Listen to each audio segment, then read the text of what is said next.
Yeah, listener, Peter Yan's a favorite fighter of mine for sure. Definitely beat Sean O'Malley the first time.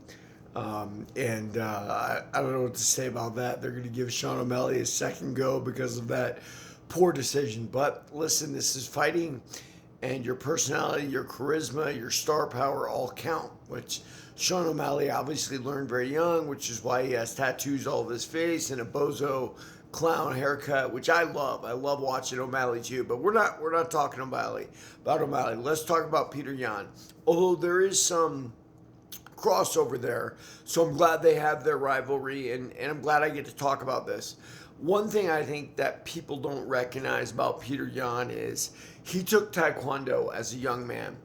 And there is something that I can't really fully articulate about using traditional martial arts for isometric movements in the muscles and then switching over to more of a combat sports base, whatever form that takes, boxing, Muay Thai, kickboxing, or combat sambo or whatever. So you get this base that your body builds off of. So when it transitions to the combat sport, it's actually more prepared.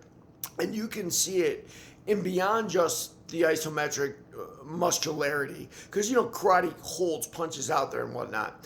You can see it in the way they hold their hands. You can see it in the way they throw their punches, right? Like in the senses, the accuracy, which traditional karate is very focused on that.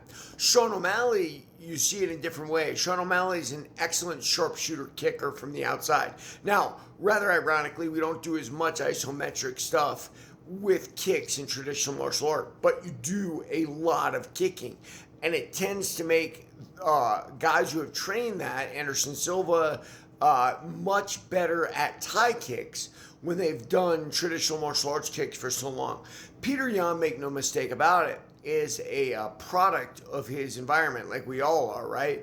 But that Taekwondo base in the beginning set the stage for the rest of his life. The problem now is what? The problem now is we all know about kickboxing, Muay Thai, so we put our kids in it. Like, we forget about traditional martial arts. I mean, the last martial arts school I taught at, they even they're pretending to be traditional with uniforms and belts and stuff, but the curriculum was actually kickboxing.